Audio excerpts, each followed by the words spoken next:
Salut tout le monde, c'est Blue, j'espère que vous allez bien. On se retrouve aujourd'hui pour une petite vidéo en attendant la review, donc une petite vidéo sur Dragon Ball Super. En attendant la review de la diffusion de l'épisode 32 et la review qui va avec, je voulais faire une petite vidéo en fait pour ceux qui ne connaissaient pas les informations ou ceux qui les connaissent et qui ont envie de les partager.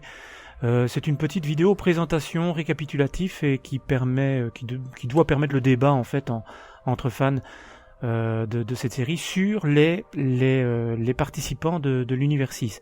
Alors dans cette vidéo là j'aimerais présenter les personnages de l'univers 6, ceux qui vont faire partie de la Team Champa, et à la fin de la vidéo également parler un petit peu de Monaka. Dont on ne sait pas grand chose, mais c'est un personnage qui peut permettre sur lequel on peut fonder pas mal de théories et qui peut justement ouvrir le débat. Donc voilà. On va donc commencer la présentation de ces personnages de l'univers 6 par Hit. Alors Hit, lui, déjà de son apparence, comme vous pouvez le voir sur l'image, son apparence il fait très clairement penser à Cell. Il fait penser à Cell parce que vous enlevez les cornes de Cell et vous avez l'impression de voir Hit. Voilà, donc je pense que sur le design du personnage, Toriyama a dû certainement s'inspirer beaucoup de ce qu'il a pu faire sur Cell. Donc Hit, de son nom en anglais ça veut dire frapper, de son nom japonais c'est Ito. Voilà. C'est tout ce qu'on sait sur ce personnage. On ne sait pas du tout d'où il vient, on ne sait pas du tout s'il est gentil, s'il est méchant, on ne sait pas du tout ses capacités, on ne sait rien du tout. Mais on espère en savoir plus déjà ce week-end, parce que normalement ce week-end on va découvrir ces personnages dans l'épisode 32. Pour ceux qui n'auraient pas vu la preview de l'épisode 32, on peut le voir. On peut voir cette preview sur ma chaîne et on peut voir qu'on va découvrir ces personnages-là dans l'épisode 32. Donc sur ce personnage on n'en sait pas plus, mais personnellement, mon avis personnel sur ce personnage-là, c'est qu'il a l'air assez intéressant. Déjà, il a un look plutôt intéressant, un look assez badass, un look qui ressemble à Cell, donc c'est intéressant parce que moi, je suis un fan de Cell. Donc voilà, j'espère, je pense personnellement que c'est un personnage qui devrait quand même avoir une place importante dans la série. Mais ça on en verra plus quand le tournoi démarrera. Ensuite on a Kiabe, qui lui sera peut-être le personnage le plus intéressant de cette équipe. C'est en effet un Saiyan. Son nom en anglais proviendrait de chou, de cabbage, qui veut dire chou en anglais. Et ça confirmerait bien qu'il s'agit d'un Saiyan, puisque tous les noms de Saiyan veulent dire des noms, ont des significations de noms de légumes. Et on peut encore aller plus loin là-dedans, puisqu'on apprend que Kabe est un Saiyan de l'univers 6 qui proviendrait de la planète Salade. Donc ça va dans le sens, c'est toujours des noms de légumes. Et donc voilà, il proviendrait de cette planète Salade. On apprend également que les Saiyans de l'univers 6 ne seraient pas du tout les mêmes que ceux de l'univers 7. C'est-à-dire qu'ils ne seraient pas assoiffés de pouvoir, que ce ne seraient pas des guerriers sanguinaires, et qu'ils ne seraient pas sous l'emprise des démons du froid, comme ça a été le cas avec Freezer dans l'univers 7.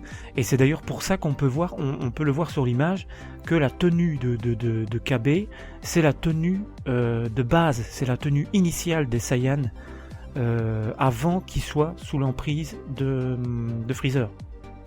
Donc voilà. Donc est-ce que c'est Saiyan, est-ce que Kabe sera gentil, est-ce qu'il sera méchant? Mais comme on nous annonce que ce ne sont pas des guerriers assoiffés de pouvoir, à mon avis, je pense que Kabe se dirige pour être un Saiyan, un Saiyan gentil. Voilà, il fera certainement partie du côté des gentils. Voilà. Voilà, c'est tout ce qu'on sait sur ce personnage-là. Maintenant, est-il capable de se transformer en Super Saiyan? Est-il capable d'avoir plusieurs transformations comme Son Goku, Super Saiyan 1, Super Saiyan, Super Saiyan 2, Super Saiyan 3, Super Saiyan Bleu? On ne sait pas. Peut-être Super Saiyan Blue. Est-il capable de le faire aussi? Est-ce qu'ils ont des fusions? dans leur univers? Est-ce qu'il est capable de fusionner avec un autre Saiyan? Va-t-on découvrir d'autres Saiyans dans la suite de Dragon Ball Super? On n'en sait rien du tout, mais c'est clairement le personnage qui sera le plus intéressant à suivre dans la série, je crois, franchement. Ensuite, on a Frost. Frost, de son nom japonais Furutsuto, veut dire en anglais gel. Donc Frost en anglais ça veut dire gel. Et ça resterait dans la même lignée que les démons du froid, que Freezer, Cooler, voilà. Ça resterait dans la même lignée, donc il fait partie de la race des démons du froid, mais il provient de l'univers 6, et lui on ne sait pas s'il est gentil, s'il est méchant, mais on sait que il n'a pas sous son emprise les Saiyans par exemple. Ça on sait qu'il ne dirige pas les Saiyans apparemment. Donc est-ce que c'est l'être le plus puissant de l'univers 6? On n'en sait rien, on en apprendra plus, mais moi honnêtement, quand on le voit, déjà il ressemble très fort à Freezer. De par son apparence de base, il ressemble très fort à Freezer. Il n'y a que les pieds qui changent et les couleurs qui changent. Mais si il fait vraiment partie des démons du froid, il doit, comme Freezer, posséder plusieurs transformations, plusieurs élévations. Donc ce sera super intéressant de le voir, lui. De voir les transformations qu'il est capable d'avoir. Et où ça va nous mener. Est-ce que ce sera le grand méchant de l'histoire? Est-ce qu'il aurait accepté l'invitation de Champa pour foutre la merde entre les deux univers? Pourquoi pas pour être l'empereur de l'univers 7 également? Voilà, on ne sait pas. Si Freezer avait fait partie de l'équipe de Beerus, théorie un peu farfelue, mais il aurait très certainement cherché à foutre la merde. Alors, est-ce que ce sera le cas de Frost? Est-ce qu'il a la même mentalité que Freezer? Voilà une question qu'on peut se poser. Je pense honnêtement que oui. Je ne pense pas que Akira Toriyama va nous créer des démons du froid de l'univers 6 et nous les faire paraître comme des êtres gentils, amicaux et pacifiques. Je pense pas. Mais maintenant, ça peut toujours arriver. Toriyama, c'est pas la première fois qu'il nous surprend. Mais je ne pense pas. Et je pense qu'on se dirige vers un adversaire coriace qui pourrait certainement foutre la merde. Ensuite, on a Botamo, de son nom japonais Botan, qui pourrait provenir d'un bonbon japonais fait de riz doux qu'on appelle Botamochi. Voilà. Bah, ça pourrait, c'est peut-être pas ça. Mais bon, voilà, lui il s'appelle Botamo, et lui c'est bien simple, on ne sait absolument rien sur lui. Voilà. On sait simplement que c'est un espèce de gros ourson jaune avec une chemise, un espèce de Marcel rouge, et qui me fait penser très fort à Winnie l'ourson. Voilà, ça n'a strictement rien à voir, mais il me fait penser à Winnie l'ourson. Voilà, lui on sait rien du tout. Voilà, tout simplement, lui on sait rien du tout, on sait pas s'il est fort, on sait pas s'il est complètement nul et qu'il va durer un épisode. On ne sait pas s'il est intéressant. Bon, moi honnêtement, la première fois que je l'ai vu, j'ai pas aimé. J'ai pas aimé. Moi c'est pas du tout le style de guerrier que j'aime bien, mais c'est des guerriers qu'affectionne plus ou moins Toriyama. Hein, il nous fait un petit peu penser à Boubou. Hein, les personnages un petit peu ridicules à la base, et puis finalement on se rend compte qu'ils sont très forts. Donc est-ce qu'il a des transformations? Est-ce qu'il va être très fort? On n'en sait rien du tout, on ne sait absolument rien sur lui, mais on peut voir d'après le dessin qu'on a de lui, on peut voir qu'il a l'air sûr de lui. Mais bon, maintenant c'est pas le premier personnage dans l'univers Dragon Ball qui est sûr de lui et qui se prend une branlée en 2 minutes. Mais bon, ça on verra bien dans la suite de l'anime. Donc voilà, pour lui il n'y a strictement rien à dire, juste la signification de son nom. Je vous dis qu'il pourrait provenir d'un bonbon japonais, le Botamochi. Est-ce que c'est ça, est-ce que c'est pas ça, on n'en sait rien. Ensuite, et pour terminer cette équipe de l'univers 6, il y a Magetta, je sais pas comment on le prononce en japonais, mais c'est pareil que, voilà, c'est Magetta, enfin bref.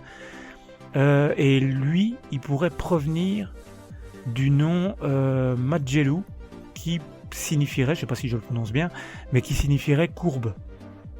Alors est-ce que c'est ça, est-ce que c'est pas ça, j'en sais rien.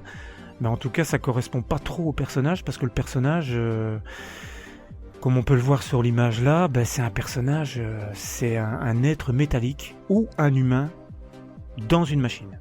Ça, on n'en sait pas. On ne sait pas. On sait simplement que c'est un être qui provient de la race des Metalman. Alors, Metalman. Voilà. Alors, est-ce que ça veut dire que c'est un être... est-ce que c'est un homme métallique? Ou alors est-ce que c'est un homme dans un engin métallique? On n'en sait rien du tout. Et on en apprendra plus dans la suite de l'histoire. Voilà. On ne sait pas du tout s'il est fort. On ne sait pas du tout si de nouveau ça va être un ennemi qui va servir à rien du tout dans l'histoire et qui va juste être là pour faire un ou deux épisodes bouche-trou avant le plat de résistance. On n'en sait rien du tout. Mais moi honnêtement, je ne pense pas qu'on est parti pour avoir 5 membres de l'équipe Champa, 5 menaces. À mon avis, je pense que sur les 5 combattants, moi honnêtement, si je devais donner mon avis, je dirais que il n'y a que Hit, KB et Frost qui ont l'air hyper intéressants. Après, Botamo et Magetta, ça n'a pas l'air de le faire. Enfin, moi, je suis pas enthousiasmé par cela. Donc voilà, je ne pense pas que il y aura certainement une menace qui va provenir de ces 5-là, mais pas des 5 en même temps. Je pense qu'il y en aura un ou deux qui va foutre la merde, et je pense que Hit et Frost vont peut-être foutre la merde, et que KB va se rallier peut-être tout simplement à l'équipe de Son Goku. Parce que c'est pas parce que c'est l'univers 6 contre l'univers 7 que automatiquement ils doivent s'entendre comme chien et chat. Il peut y avoir des alliances qui se forment entre univers. Et je pense honnêtement que KB est parti pour s'allier avec Vegeta et Son Goku. Mais maintenant, on aura très certainement une belle confrontation entre Saiyan. Ça serait pas mal durant le tournoi de voir une belle confrontation entre KB et Son Goku par exemple. Voilà. Donc voilà pour les guerriers de l'univers 6. Donc je récapitule, on aura Hit, on aura KB, on aura Frost, on aura Botamo et on aura Magetta. Pour terminer cette petite vidéo, je terminerai par le dernier participant de l'univers de l'univers 7. Il s'agit de Monaka. Il s'agit de Monaka que vous voyez ici à l'image. Alors, c'est pas le guerrier qui donne le plus d'idées. Hein. Je sais pas vous, mais quand on le voit, on n'a pas envie d'élaborer plein de théories sur lui. Mais là où ça devient intéressant, c'est quand on apprend que ce serait l'être qui aurait opposé le plus de résistance à Beerus. Voilà, c'est l'être le plus puissant que Beerus ait affronté. Donc ça veut carrément dire que Monaka est beaucoup plus fort que Son Goku, qui serait plus fort que Son Goku en Super Saiyan God, et certainement plus fort que Son Goku en Super Saiyan Bleu. Donc imaginez un petit peu le niveau de puissance de Monaka. Maintenant, est-ce que il a toujours cette apparence-là, ou alors est-ce qu'il a des transformations? Je sais pas vous, mais Monaka me fait penser à Garlic Junior. Ça pourrait être ça. C'est-à-dire que au début, c'est un petit être un petit peu... Voilà, un petit peu chétif, un petit peu banal, qu'on a envie de croire d'une faiblesse incroyable, mais en fait, voilà, qui aurait peut-être une transformation, soit il deviendrait un espèce de Hulk rose, soit on aurait affaire à un personnage qui va simplement grandir, qui va devenir un personnage plus svelte, plus puissant. On n'en sait rien, mais Monaka est clairement le personnage avec KB de l'univers 6 qui me donne le plus envie de voir la série, parce qu'on a envie de on a envie de voir de quoi il est capable. Voilà, tout simplement. Et je pense honnêtement que je partirais peut-être vers une théorie qui, je sais pas vous, mais moi je verrais peut-être KB peut-être carrément tuer un personnage de l'univers 6 pour bien montrer son pouvoir. Parce que après tout, pourquoi pas avoir des morts durant ce tournoi? Pourquoi pas? C'est bien possible. Si la puissance des guerriers, si la puissance des participants est vraiment élevée, c'est pas impossible. De toute façon, avec les Dragon Ball, il y aura toujours moyen de les ressusciter. Donc à mon avis, on va partir vers un tournoi qui n'aura pas vraiment de règles au final. Donc donc voilà quoi. C'est clairement un personnage super intéressant. Désolé, j'arrive pas à en terminer avec cette toux. Donc voilà, oui, c'est clairement un personnage intéressant et qui va, à mon avis, avoir un rôle hyper important durant l'histoire. Et je suis même sûr que Toriyama va nous sortir un truc de dingue avec Monaka. Si ça tombe, il aura une transformation et il ne paraîtra pas du tout comme il est actuellement. Je pense que Toriyama, je vous l'ai dit tout à l'heure, c'est un habitué, Toriyama, de ça. Il aime bien nous présenter des personnages qui de prime abord sont vraiment ridicules et qui après s'annoncent être des guerriers incroyables, quoi. Et l'inverse, c'est que parfois il nous sort des guerriers qui sont badass, qui sont vraiment magnifiquement... on a l'impression que ça va être les dieux de l'univers et puis finalement il n'y a rien, quoi. Ils sont nuls. Donc je pense que franchement Monaka il cache bien son jeu, quoi, franchement. Donc voilà pour ce qui est de cette petite vidéo présentation des